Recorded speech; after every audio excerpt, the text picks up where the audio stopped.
आज हम एक ऐसे दौर से गुजर रहे हैं जहां बंगाल की पवित्र धरती पर हिंसा, अन्याय और भय का माहौल बन गया है।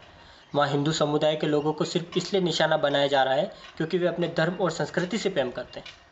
मुस्लिम भीड़ द्वारा हिंदू दुकानों को जलाना, घरों में आग लगाना, महिलाओं से छेड़छाड़ करना और यहाँ तक कि बच्चों तक को नहीं बख्शना। क्या यही धर्मनिरपेक्षता है? क्या यही मानवता है? ये प्रश्न सिर्फ बंगाल के नहीं है, ये पूरे भारतवर्ष के हैं। हमारी संस्कृति हमें वसुधैव कुटुंबकम सिखाती है। सारी दुनिया एक परिवार है, लेकिन जब हमारे अपने परिवार को ही जलाया जा रहा हो तो क्या हम चुप रह सकते हैं? आज बंगाल में हालात इतने बिगड़ चुके हैं कि वहाँ की सरकार मूक दर्शक बनी बैठी है। पुलिस कार्रवाई करने के बजाय अपराधियों के साथ खड़ी दिखाई दे रही है। न्याय की जगह पक्षपात ने ले ली है। तो समाधान क्या है? राष्ट्रपति शासन, प्रेसिडेंट रूल। संविधान का अनुच्छेद 356 हमें यह अधिकार देता है, जब एक राज्य की सरकार संविधान के अनुसार कार्य करने में विफल हो जाए तो केंद्र सरकार हस्तक्षेप कर सकती है। अगर बंगाल में राष्ट्रपति शासन लागू होता है तो राज्य की विधानसभा भंग कर दी जाएगी। राज्य सरकार की सारी शक्तियाँ केंद्र सरकार को सौंप दी जाएगी। राज्य में कानून और व्यवस्था बनाए रखने के लिए केंद्रीय बलों की तैनाती की जाएगी। हिंसा करने वालों के खिलाफ निष्पक्ष कार्यवाही होगी, चाहे वह किसी भी धर्म या पार्टी से हो। हिंदू समुदाय को सुरक्षा मिलेगी, पीड़ितों को न्याय मिलेगा और दंगाइयों को सजा मिलेगी। महिलाओं की रक्षा सुनिश्चित की जाएगी।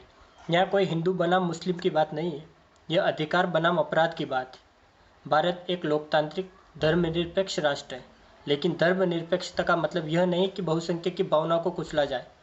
हम यह नहीं कहते कि मुसलमान गलत है, हम कहते हैं कि जो भी अपराध करे वह चाहे किसी भी धर्म का हो, सजा पाना चाहिए।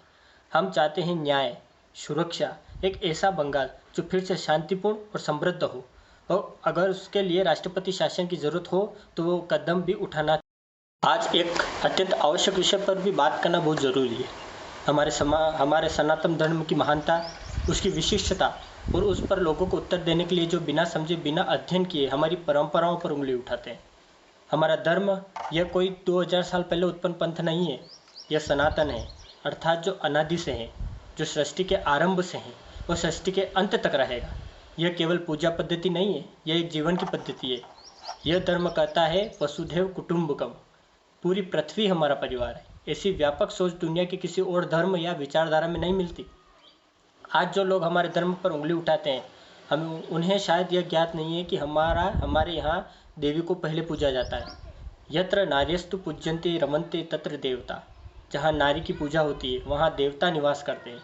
हमारी देवियाँ सरस्वती, लक्ष्मी, दुर्गा ये शक्ति के रूप में ज्ञान और समृद्धि की अधिष्ठात्री है।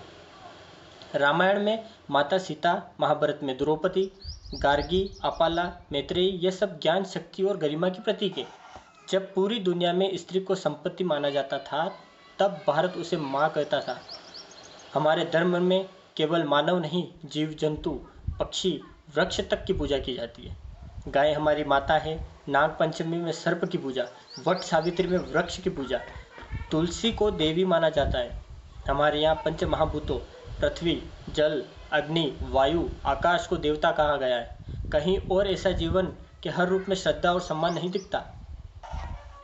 हमारे ऋषियों ने विज्ञान की नींव रखी। आर्यभट्ट ने शून्य दिया, भास्कराचार्य ने गुरुत्वाकर्षण बताया, चरक और सुश्रुत ने आयुर्वेद और शल्य चिकित्सा दी। वेदों में गणित, खगोलशास्त्र, ध्वनि ऊर्जा के सिद्धांत मिलते हैं। जब यूरोप अंधकार युग से गुजर रहा था तब भारत विश्वविद्यालयों, नालंदा, तक्षशिला में ज्ञान की धारा बह रही थी। हमने दुनिया को दिशा दी, आध्यात्मिक भी, वैज्ञानिक भी। हमने कभी भी किसी धर्म को जबरन नहीं बदला, न हमने तलवार चलाई, न भय फैलाया। हम कहते हैं एकम सत विप्रा बहुधा वदंती, सत्य एक है, उसे जानने के मार्ग अनेक हो सकते हैं। हमारे मंदिरों में पहले मुस्लिम कलाकारों को भी कार्य दिया जाता था। हम विविधता में एकता के प्रतीक हैं। अब एक कठिन लेकिन सत्य प्रश्न है, क्या इस्लामिक आक्रांताओं ने हमारे धर्म का सम्मान किया या नहीं? नहीं। गजनी, गोरी, बाबर जैसे आक्रांताओं ने सिर्फ मंदिर तोड़े, बल्कि लाखों हिंदुओं का बलपूर्वक धर्मांतरण किया। सोमनाथ मंदिर को 17 बार तोड़ा गया। काशी, मथुरा के मंदिरों मस्जिदों में बदला गया। क्यों? क्योंकि सनातन धर्म से उन्हें डर था, इनकी ज्ञान परंपरा से, इसकी आत्मबल से। और आज भी कुछ इस्लामिक मानसिकता रखने वाले लोग हमारे देवी देवताओं का अपमान करते हैं। गौ माता का मजाक उड़ाते हैं। ये कोई संयोग नहीं, ये सुनियोजित मानसिक युद्ध है। आज के तथाकथित बुद्धिजीवी सेक्युलरिज्म के नाम पर हिंदू धर्म को ही निशाना बनाते हैं। कभी राम को काल्पनिक बताते हैं, कभी गीता को उग्र कहते हैं। क्या कभी किसी ने कुरान पर सवाल उठाया या बाइबल पर टिप्पणी की? क्योंकि वो जानते हैं हिंदू सहिष्णु है, क्षमाशील है। लेकिन अब वो समय नहीं है, अब हिंदू जाग चुका है। गर्व से कहो हम हिंदू हैं। आज आवश्यकता है कि हम फिर से अपने धर्म पर गर्व करें, उसकी रक्षा करें और आने वाली पीढ़ी को इसकी महानता से अवगत कराएं। हम कोई पिछड़े हुए लोग नहीं हैं।